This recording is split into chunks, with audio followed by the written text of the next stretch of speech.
Hi, everyone. Welcome to Inquirer Live at Gameday Central alongside EJ Smith. I am Olivia Reiner. We are coming at you live from the press box here at AT&T Stadium, gearing up for the Eagles matchup against the Dallas Cowboys. EJ, how you doing? I'm doing pretty well, Olivia. I was doing really well, but then I realized that I've got some competition in the EJ department tonight. The Cowboys in-house DJ tonight is DJ EJ. Oh. So yeah, I'm a little bit thrown if I'm being honest. This was like 5-10 minutes before the show that I found this out, but I think I'll be able to muddle through. I think I'll be able to manage. All right, everyone. Sound off in the comments. Who is the superior EJ? DJ EJ or our EJ Smith? I'm going to You put guys a got to be vote. loyal to me. Yeah, I'm going come to on. vote for EJ Smith, everybody. That's just me. That's just me. I want to hear what you have to think. And that's a good reminder to all of you that, as always, you can be a part of our conversation. If you go over to inquire.com/Eagles Game Day, you can leave us a comment down in the chat, a question, a thought, whatever is on your mind. We want to hear from you, and we'll answer some of your questions later on in our show today in a segment we call the fan zone. But before we get into that, EJ, we obviously have to talk about who is playing today, who's healthy. And it's notable to say that everyone on the Eagles' active 53-man roster is available to play in today's game. Lots of health abound on this active 53-man roster, including tight end Dallas Goedert, who has missed the last 3 games dealing with a fractured forearm. I guess coincidentally, against the Dallas Cowboys, he sustained that in Week 9 just about a month ago, and he's making his return. Dallas in Arlington. Close EJ, enough. Yeah. what can Goddard's return to this offense bring? Not just in the passing game, but also in the running game too. Yeah, I think honestly the running game might be where his contribution might be even bigger. The Eagles have enough talent in the passing game to compensate for him. We saw them do it last season. They haven't, A.J. Brown, Devontae Smith, Julio Jones played a little bit more, and then Quez Watkins had a bigger role last week. They can kind of, get through games without him in the passing game, I feel like. But the biggest, the biggest drain on the offense that him being out that's really apparent is their lack of, their inability to be multiple and be unpredictable out of different personnel groupings. We saw the Eagles use a lot of 21 personnel, a lot of 20 personnel, even or some 20 personnel with 2 running backs, no tight ends or 1 tight end. We saw a lot of 4 receiver sets. When they wanted to pass the ball, they were in light formations, and they wanted to run the ball, they were in heavier formations. That's what most teams in the league will do. What makes Dallas Goedert so special is that when you are in 11 personnel, you can run the ball because you've got him as almost like a 6 offensive lineman. And when you're in 12 personnel, a heavier formation where teams will typically run, you can throw the ball because he's basically a third receiver in those types of situations. So I think he's going to really kind of bring back something that the offense has been missing. I think that that's part of why the offense has been kind of uneven, fits and starts, is because they haven't had Goedert to kind of make them a little bit more unpredictable. And not to mention, teams putting 2 high safeties against this team. I mean, Dallas Goedert is like the perfect player to capitalize that over the middle of the field. So, yeah, I think you really can't overstate what he's going to be able to bring to both the run and pass game, but really just the offense in general. I think he's one of the players that the Eagles offense is built on, honestly. Mm-hmm. Offense stands to gain something definitely from Goddard's return today. And then also on the defensive side, inside linebacker Zack Cunningham is going to return to the lineup as well. He missed this last game with a hamstring injury, and boy, did it really did appear like they missed his absence, especially just the Eagles getting targeted in the middle of the field, specifically Nicholas Morrow struggling in coverage. So when you look at Zack Cunningham and his potential return today, what element can he bring to this defense that they've missed the most, especially going up against the 49ers and having a rough one last week? Yeah, I mean, Cunningham has played pretty well for them throughout the season. He's really good coming downhill. He's physical. I think when you ask, like, what's he going to bring, I think it's twofold. I think that Nick Sirianni mentions the length that Cunningham has. He's got really long arms, really long wingspan. That makes him easy or better in pass coverage because he can get his hands on things that other guys maybe wouldn't be able to. It also makes him better in the run game because he's able to extend out, keep offensive linemen from getting their hands on him and moving him around. So he's a valuable player for them. But I also think twofold, like the second part of this is honestly, they just need people at that position, guys who they can rotate in. I think, we've seen Sean Desai rotate linebackers a lot throughout the season. We've seen him, try and kind of stem the tide, maybe get a guy a series off if he's been struggling. I think Nicholas Morrow needed a series off last week, and he didn't get that because they were so thin at the position. They had Christian Ellis starting. They had Ben Van Sumeren a practice squad call up, or he was on the active roster last week. He started on the practice squad as the only other option. I think that having Cunningham, I know we're going to talk about Shaq Leonard later. I think just having options, players that you can rotate in and out if a guy is struggling is going to be big for them. All right, let's transition into our latest headlines, some big news, and just all the big talking points going into this very exciting matchup. I think a lot of fans have been looking forward to this one. 1 month later, the Eagles facing off against another top NFC East team in the Dallas Cowboys. And the Cowboys, listen, coming here into AT&T Stadium, this is going to be a tough one for the Eagles. The Cowboys are on a 14-game home winning streak since I believe that dates back to week 2 of last season. And then the Cowboys just in general are on a 4-game win streak. So they've been pretty hot, especially Dak Prescott and the offense. I mean, he's been playing phenomenally well. About over the last 4 games, he's got a 70% completion percentage, completing 70% of his passes. He's thrown for over 1,200 yards. He's got 13 passing touchdowns, and he has a 122 passer rating. So some very good stats for Dak. This is a big game for the Eagles, too, because they can potentially clinch a playoff spot thanks to the Rams falling to the Ravens earlier today. When you look at the stretch of teams that the Eagles have faced during this really tough middle of the season gauntlet, and the Cowboys included back home at Lincoln Financial Field, where does this particular matchup rank in terms of difficulty? Yeah, I still wouldn't put it quite above the Miami matchup. I want to maintain some respect, even though the Eagles defense played well. That was a tough matchup, and obviously, anytime you play Patrick Mahomes, it's going to be hard. I honestly think the 49ers would be the toughest matchup offensively because of how they match up against the Eagles defense. But I mean, this one's right up there. I'd probably put it second or third. Just because of the way Dak Prescott's playing. The Eagles have been really struggling on third down defensively. Dak Prescott's the exact type of quarterback that can give you a lot of fits on third down. He can create with his legs. He can extend plays. You had a good piece about the second play this week. After the first play breaks down, the second play, quarterback getting out into space and trying to, initiate scramble drill rules. That's something the Eagles defense has struggled with all year. So it's definitely a big challenge. I think the other part of this is, I think maybe I can do a good segue. You're so good at the segues. I'm going to take this one for you. CeeDee Lamb is like, he torched the Eagles last week or the last time these two teams played. And he is the exact type of receiver that's going to give them trouble. Nobody's Deebo Samuel. Deebo Samuel is quite literally a one-of-one type of player. But, I would imagine the Cowboys watched the Deebo Samuel performance against the Eagles last week and said, oh, we could do some of those things. We can get CeeDee Lamb in some bunch sets. We can get CeeDee Lamb lined up in the backfield. They're going to get him the ball. And I think that's going to be the biggest challenge for them. And, when I mentioned the Chiefs earlier, it's a little bit easier to make a plan for Travis Kelce because he doesn't line up all over the place. I think you're going to see CeeDee Lamb all over the formation. It's going to be a big challenge for the Eagles defense. CeeDee Lamb just really had a field day going up against the Eagles defense in week 9. He had 11 receptions for 191 yards, no touchdowns. So I guess that's something that the Eagles can hang their hat on, but still 191 yards. That's obviously a career high for him. All of those receptions were for at least double-digit yards. I think one of them was just for 9 yards just. And you also, EJ, you mentioned that he's capable of lining up more or less everywhere, in the backfield, anywhere along the formation. He lined up in the slot specifically on 60% of his snaps in week 9. When you look at this Eagles defense and just, how susceptible they have been to getting gashed over the middle of the field in the passing game, what is the key to trying to limit him in today's game?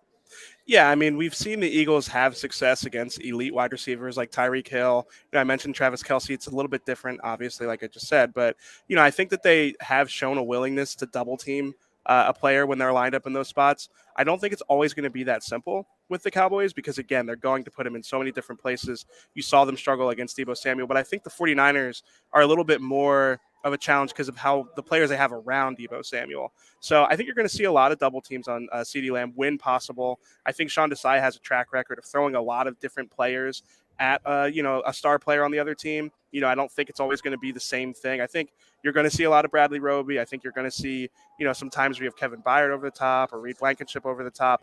I think you'll see some brackets. And I think ultimately this is going to come down to the pass rush being able to eliminate those second plays, as you put it. I think it was Bradley Roby, as he put it, those second plays by getting to Dak Prescott and keeping him from being able to create. So, it's not as simple an answer as, just double team him every play. because even then he's a dynamic player, and they're not going to make it that simple. So I think the pass rush is the great equalizer, and that's going to be what I would expect it to come down to.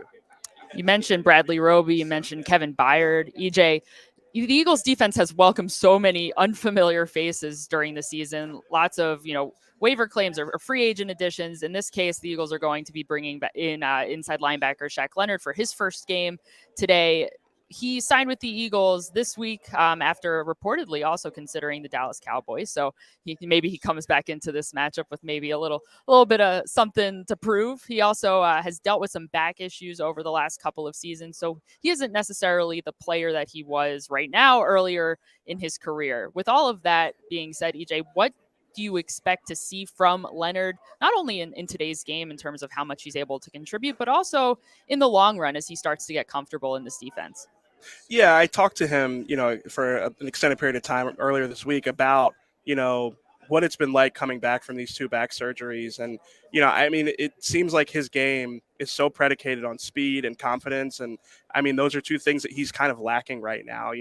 Coming off of the surgery, he wasn't able to run for, several months. And even when he did start running, it was about being able to trust his left leg, which was giving him a lot of problems with the nerve impingement that he needed to get surgically repaired. So having that, sort of have to, again, almost relearn how to run.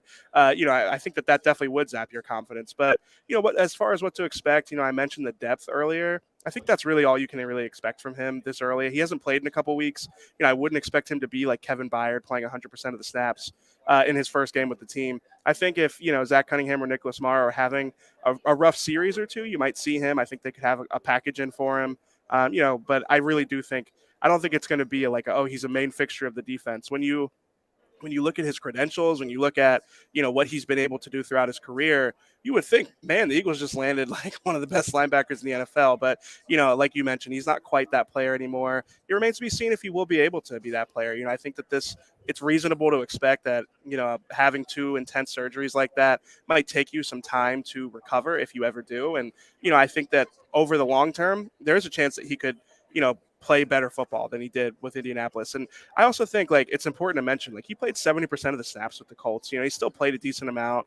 His stats are pretty much right in line with Zack Cunningham and Nicholas Morrow for the season. So if I were, to set expectations for him, I would expect him to be another rotational player in that spot. The Eagles don't value that position historically, and I think that for good reason. When you have a dynamic defensive line, when you've got, 2 talented cornerbacks on the outside, you can sort of compensate a little bit for having a lesser, linebacker group. But I do think just having the player to rotate is going to be important for them. Mm-hmm. The Eagles are in need of some defensive playmakers coming off of this past week against the 49ers, where it didn't seem like they were able to, get a lot going in that regard. So we'll see, even if on limited snaps, that he can make a contribution to this defense. All right, everybody, time for the best zone, the fan zone. And maybe the red zone is also, I don't know, the end zone. This is the best zone. This is definitely the best zone. I like the fan zone too. Let's start here with a question/comment from Ace Pilot. They say that they're looking forward to punt returner Britton Covey breaking one for a touchdown today in Dallas. Could be very opportune. Britton Covey has made some really big contributions. I know Coach Nick Sirianni a couple weeks ago was like, man, I can't believe that to start the season that the Eagles didn't have him on their roster. They cut him, and then they elevated him from the practice squad, eventually signed him to the active 53-man roster where he currently is. And he's had some big punt returns. Last week was not one of those weeks. He only had 1 return, and I don't think he didn't gain any yards. But the longest return that he has had this season came in week 3 for 52 yards against the Tampa Bay Buccaneers. Could today be the game, EJ, that we see a Britton Covey punt return for a touchdown? Certainly could be. I think the likelihood of a punt return touchdown in this game with Kevontae Turpin, I mean, it's probably one of the highest likelihoods in the NFL, just when you think about the caliber of punt returner on both sides. But I'll be honest, Olivia, I'm going to pull our viewers behind the curtain here. I'm the one who compiles the comments. I put the Britton Covey comments in here because you did a very nice piece on Britton Covey. Obviously we wanted to talk about the punt return aspect of the game, but I really just wanted to give you a chance to drop a little bit of a shameless plug here. Yeah, well, shameless plug if you want to check that out. Wrote a story about Britton Covey and his My Cause, My Cleats cause that he's representing on his cleats last week, and he's supposed to be representing them this week as well. Although I did see him out there in warmups, he was not wearing the cleats, so maybe he isn't. But you can still he wore them last week, representing Bridle Up Hope, which is the Rachel Covey Foundation. That is his late cousin who died roughly 10 years ago or so, and she battled with depression and anxiety. But the purpose of the foundation is to inspire hope, resilience, confidence among young girls and women who are also dealing with some mental health issues, abuse, trauma, through horseback riding essentially. So it's a really cool foundation that is his family's foundation, and obviously it's a cause that's close to his heart. So perhaps if he is in fact wearing the cleats today, maybe he will rip one off for a touchdown or at least a big punt return. So we'll find out. Maybe he'll be wearing the cleats. Maybe not. But thank you very much. Either way, it was very well done story. You definitely want to go you. check it out on Inquire.com. I appreciate that, EJ. And thank you, Ace Pilot, for your comment. We appreciate it.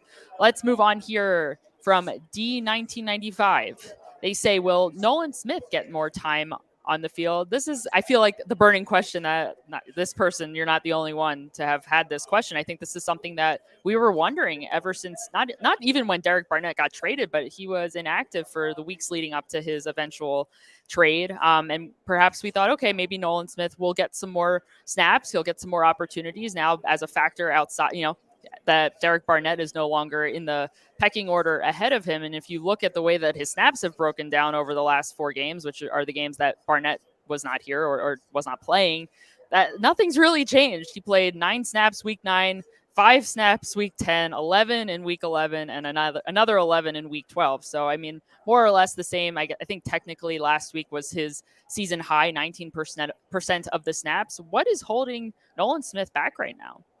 Yeah, I think it's honestly a little bit of a philosophical shift with Sean Desai. Now, listen, Nick Sirianni, pointed out this week that the reason that the starters are playing a higher percentage of snaps than they did last year is because the games are closer. But I do think that even still, this pass rush has been more star reliant than it has been in the past.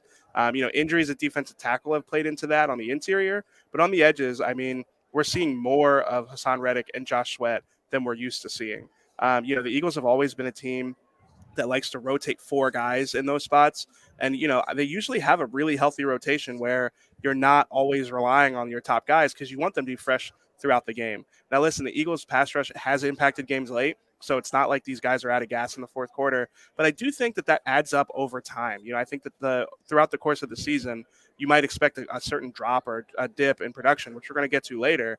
And that is kind of the result of just playing so many snaps. This has been a really tough stretch for this team, playing a lot of physical, really talented teams. So I think the Nolan Smith snaps are more of a construct of the Eagles having an urgency throughout all these games. And these games have all been tight, and they don't really necessarily want to have their second wave of defensive linemen on the field when the game is so close. So I think that's, again, a philosophical shift. We haven't always seen them do that. I think they probably would benefit from having more of Nolan Smith on the field. He hasn't had much of an impact, so I mean, I know it's hard to say he might make more plays, but I do think that with this team having their sights set on bigger goals and winning these games throughout this part of the stretch, I do think that they could benefit from seeing what they have in Nolan Smith a little bit more and also keeping those top guys a little bit more fresh. Thank you, D1995, for your comment. We appreciate it. Let's take one last one here from King Krabs over on YouTube. They say, if the Inquirer Eagles reporters were deserted on an island in the middle of nowhere, who would survive the longest and the shortest, EJ? I probably wouldn't survive very long, if I'm being honest. I'm not a very resourceful person, if I'm just being being a little bit harsh on myself, I guess. But I would probably put my money on. Are we counting all of our beat reporters? Sure. Or just us? I think just us. Inquirer. Honestly, us. If I'm being honest, I'm not just saying this because you're here. I think you probably would do the best. You are a planner, and you would just think things through a little bit more. So I feel like you're going to be toward the top, and I think I'm probably going to be toward the bottom. I would just sit there and be like, all right, yeah, this isn't going great. So, I appreciate the question, King Krabs, but it really does kind of make me, have to do some self-reflection that maybe I didn't want to do before this game. It's not me. I appreciate you, EJ, for saying that, but it's not me. Definitely not. I think Josh would be pretty good. Our colleague Josh Tolentino, I think he would be. We went hiking once together, and he was Yeah. motoring pretty well, and I was hanging back. He was nice enough to actually hang back with me. This was in Phoenix during the Super Bowl, so I appreciate that, Josh. I think he would be pretty good. I think he's pretty like outdoorsy and would be able to figure it out. But that's a Maybe. great question. Yeah. Something I to think feel, about. I feel like you would like fashion a way out of the island. I feel like I'd put my money on you doing that though. So, Again, that's very nice of you, but I'm skeptical. I'm skeptical. yeah. I'll work on my outdoorsy skills, building fires and whatnot. All right, enough of that. Thank you for your question. Let's move on over to our prediction segment, my second favorite segment of the show. And to join us to help make our predictions, we have to bring in, as always, our fellow colleague, Jeff McLean, to not only give his prediction, but also his matchup to watch. Jeff, welcome. What are you going to be keeping an eye on in today's game? Well, how come I didn't get a vote for this desert island? Say, I need your take on the desert island survivor. I mean, do you feel can start like with that. Do you feel like you would be the winner? No, I mean, God forbid the four of us were stranded on an island. I mean, we had to spend enough time with each other as it is. I'm kidding. Real quick, I think Josh survives the longest. He's very resourceful. EJ probably gonna be the first to go. Ooh. Yeah, I agree. I give no reason why. I'm kidding. Matchup to watch. I know you guys probably haven't talked about this yet, but I think Deron Bland is a player that could be not only a key to the Cowboys' success, because we know what he's done in terms of intercepting the ball and returning them for touchdowns, setting an NFL record with 5 already in this season. But I think it's one where the Eagles could maybe exploit the young cornerback, because he's very much the type of cornerback that likes to jump routes, likes to sit on routes, and maybe with a double move, you could take a chance there down the field. A.J. Brown, Devontae Smith, who's ever matched up against him. And that's, that's something the Eagles can certainly take advantage of. We saw before with this defense when Trevon Diggs was healthy that he was the same type of cornerback, and the Eagles did have success at varying points doing that against him, using his aggressiveness against him. And you have to be careful, though, about going against Bland, obviously, because of his interception skills. But also, on the other side of the ball, Stephon Gilmore has been around a long time. He's one of the better man cover corners in the NFL. He's a little older, obviously, but, those two cornerbacks really make him go. Watch out, though, for the Eagles taking shots at nickel corner Jordan Lewis in the middle. I think that's an opportunity with Quez Watkins maybe getting his legs back underneath him. Maybe there's an opportunity to kind of surprise him down the field. Julio Jones, we've yet to see him use much, and there's probably a chance you can get Dallas Goedert matched up against him as well. He's the guy of those three that I would probably try and pick on a little bit. All right. Well, with all of these matchups in mind, Jeff, what is your prediction for today's game?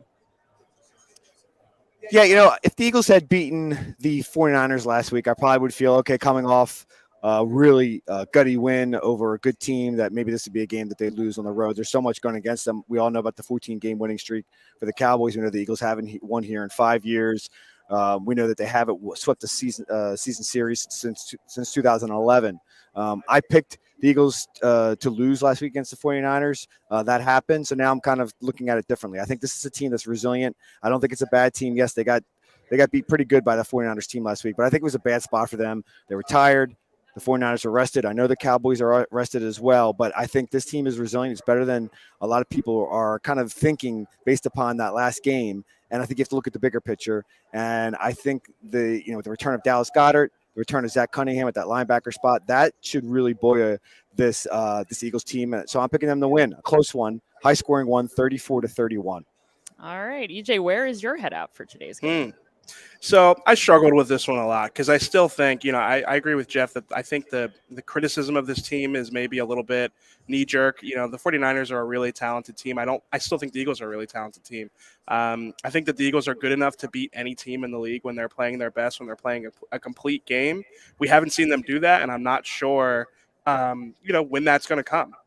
If they do it this week, I think they could beat the Cowboys. But, when you consider the fact that it was such like a game of inches when the Eagles played the Cowboys at home. The Cowboys had two touchdowns basically inches away that could have changed that game. So When I looked at that, I thought, okay, so is Eagles pass rush going to impact this game? Are they going to be able to keep this Cowboys offense that's currently rolling, out of the end zone? I don't feel great about that. I feel like the Eagles offense will be able to put up points in this game. I think this will be a high scoring game, but I just don't have the faith that the Eagles defense is going to be able to keep the Eagles in this game, basically. So I went with a high scoring game as well. I went Cowboys 30, Eagles 27.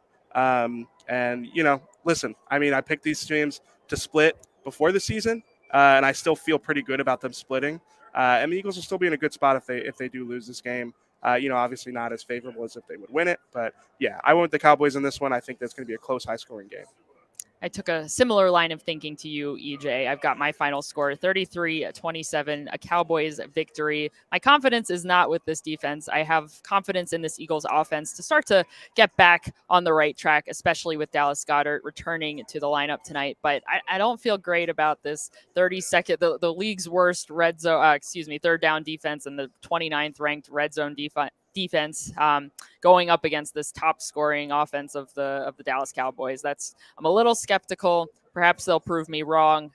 But yes, got the Cowboys coming off a 10-game stretch where they've just been resting and getting ready for this game. I don't feel super great for this one for the Eagles. So that's why I've picked the Cowboys for today's game. But hey, we'll see what happens.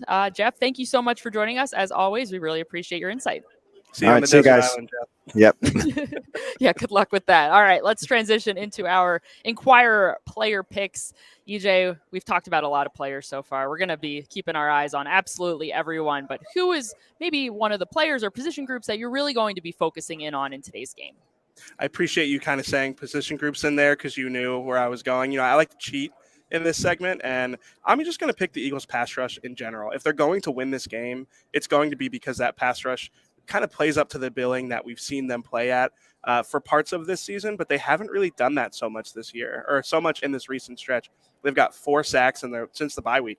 I mean, they really haven't been as dynamic or as impactful. So I was looking at the stats and trying to figure out what's going on. They lead the league in pressures. They just are, I think they're 14th in sacks. So that sometimes will suggest, okay, this team's due for some sacks. This team is due to wreck a game because they are literally leading the league in pressures. But, sacks kind of come in bunches. Pressures usually are more indicative of if you're affecting the quarterback.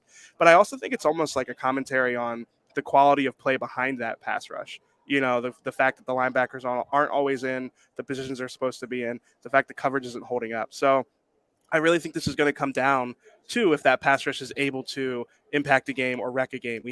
I think that's an important thing that we kind of need to see this group do against some of these top teams. We've seen it at times in the last few weeks, but it's been not quite like what it was last year, where, I watched the Eagles pass rush literally destroy the NFC Championship game by knocking a bunch of quarterbacks out of the game and just making the 49ers just unable to do anything. So I'm watching the entire Eagles pass rush. I think, if they're going to win this game, if they're going to, leave Arlington with a win, it's going to be because they got after Dak Prescott and ruined the Cowboys game plan. So I am also sticking with the defense, EJ. However, I am picking slot cornerback Bradley Roby. I think that, you look at the Week 9 win over the Cowboys, the fact that CeeDee Lamb had such a really impressive game. Roby was nowhere to be found because he was hurt. He was dealing with a pec injury. He was out for a little while, and now he's back in action. The Eagles were using kind of a rotation of Sidney Brown and Eli Ricks in the slot at the time. And I believe that they were in coverage for over half of CeeDee Lamb's receiving yards in that game. So perhaps with a little bit more Roby mixed in, you get a little bit more veteran experience who's played in the slot for, a substantial portion of his career instead of throwing 2 rookies in there who, by all means, listen, it's a tough transition to make going from, playing outside to playing in the slot. And they have done an admirable job, but now getting Roby back, be interested to see if he can make a few more plays. As I mentioned earlier on in our show, the Eagles defense really struggled to just really make impact plays throughout the game against the 49ers. They had 1 pass breakup the entire game, 4 quarterback hits, 3 tackles for a loss. Can anybody do anything? Roby had a big forced fumble against the Kansas City Chiefs in his return to action after dealing with his injury. So all of that is to say, I'll be keeping my eye on him. All right, let's transition over to Devin Jackson, Inquirer's web betting producer, to take a look at the odds for today's game.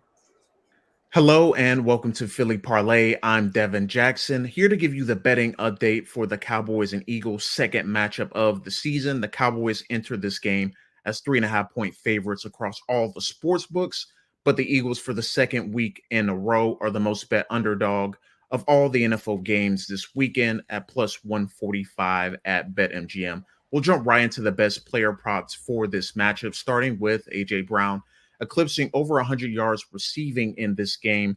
DK Metcalf had a big game against the Cowboys secondary last week, and expect A.J. Brown to continue that trend. And him going over 100 yards receiving is plus 155 at BetMGM and worth the bet. Dak Prescott over 2.5 passing touchdowns in this game is plus 152 at FanDuel. Prescott had a really, really big game against the Eagles in Philly, but just couldn't get in the end zone.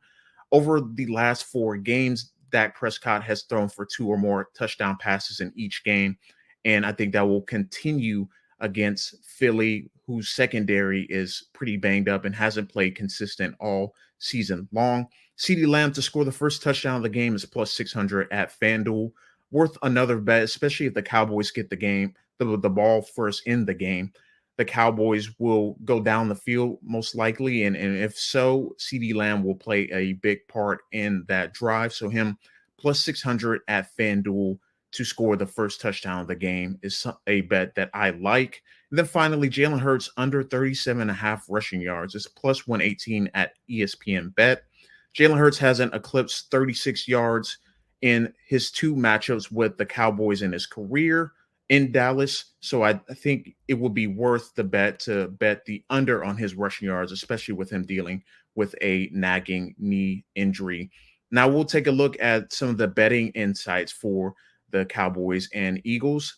Notable is that the Eagles and Cowboys is expected to be the most bet game of the season at BetMGM. And BetMGM needs the Eagles to not only win, but cover that 3.5-point spread in favor of Dallas, because a lot of the money and tickets are on Dallas minus 3.5. And finally, CeeDee Lamb, the most bet anytime touchdown scorer at BetMGM as well. That's all we got here at Philly Parlay. We'll send things back to EJ and Olivia.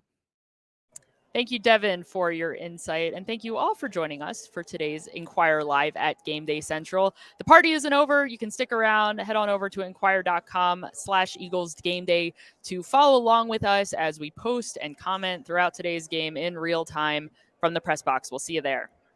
That's right. And remember to stay up to date on all of our Inquire Sports coverage by subscribing to our Sports Daily newsletter. You'll see our most recent articles along with other Philly, Sixers, and college sports coverage. A lot of the articles referenced throughout this segment will be there. You can also keep up with Philly's most seasoned beat reporter on Uncovering the Birds with Jeff McLean. A new episode dropped earlier this week, and you can listen to it wherever you get your podcasts, or you can go to inquire.com/podcasts. That's all for today, everyone. Thanks again for tuning into Inquire Live at Gameday Central.